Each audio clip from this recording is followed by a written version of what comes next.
यसपालि नेपाली जनताहरूले जे गर्यो ठिक गर्यो भन्छु है म चाहिँ मेरो तर्फबाट।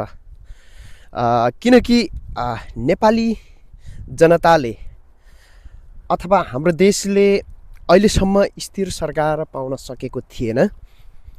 कहिले स्थिर सरकार बहुमतको सरकार एउटै पार्टीले कहिले प्राप्त गर्न सकेको थिएन।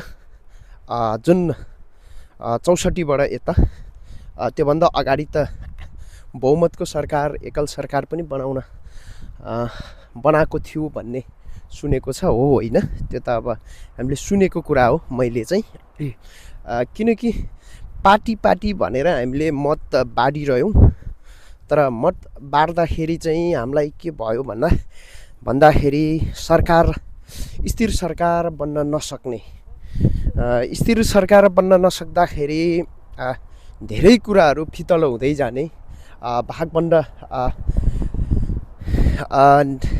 नेताहरूले भागबन्डा गर्नुपर्ने, यो परिस्थितिले पनि धेरै नेपालीहरूको लागि पछि पर्ने एउटा परिस्थिति पनि यो पनि हो, एक हो। जुन अहिले नेपाली जनताहरूले एउटा चाहिँ सचेत भएर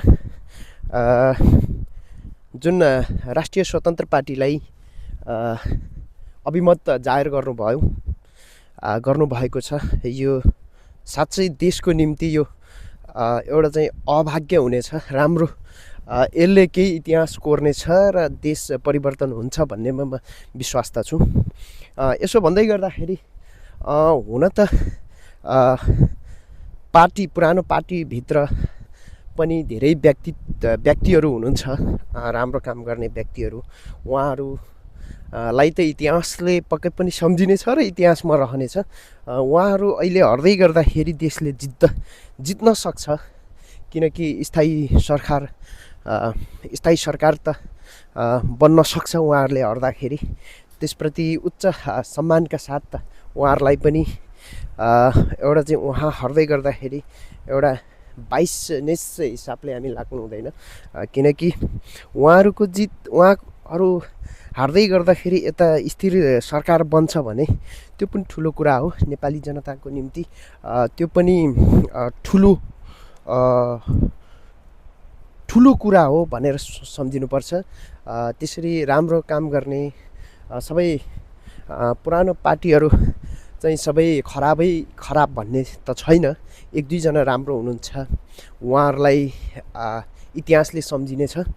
र जुन अहिलेको सरकार बन्नेवाला छ, त्यो सरकारले जनताको निम्ति, देश र जनताको निम्ति देशको स्वाभिमान र स्वाधीनतामाथि कुठाराघात हुने खालको कुनै पनि काम गर्दैन भन्ने पनि हामीले विश्वास गर्नुपर्छ र गर्नुहुने छैन।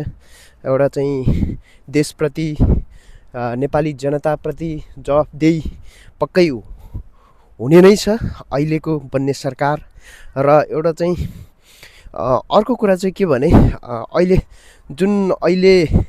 बन्नेवाला सरकार एउटा चाहिँ नयाँ जेनेरेसन टिम हुनेछ।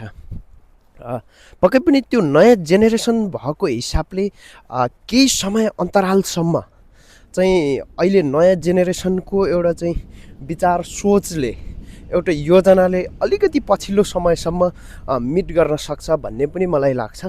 अनि एउटा चाहिँ र अर्को कुरा चाहिँ 2/3 बहुमत पुगोस् र जुन एउटा चाहिँ युवाहरूले चाहेको, युवाहरूले सोचेको किसिमको संरचना, तर लोकतन्त्रभित्र रहेर, एउटा चाहिँ यो डेमोक्रेसीभित्र रहेर चाहिँ त्यो खालको संरचनाहरू बनाउनुहोस्।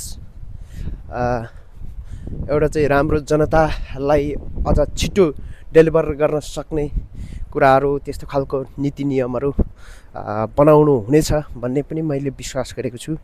र अब देशले केही परिवर्तन पाउँछ भन्नेमा पनि म आशा गर्छु।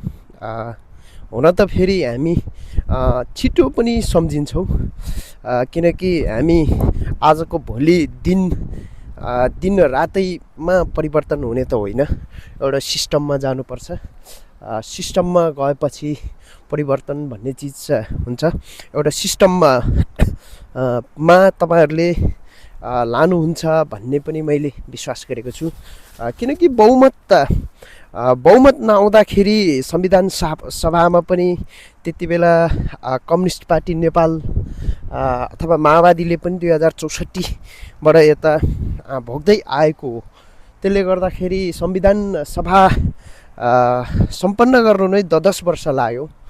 यो पीडाले गर्दाखेरि नेपाली जनतालाई नै गाह्रो परेको हो।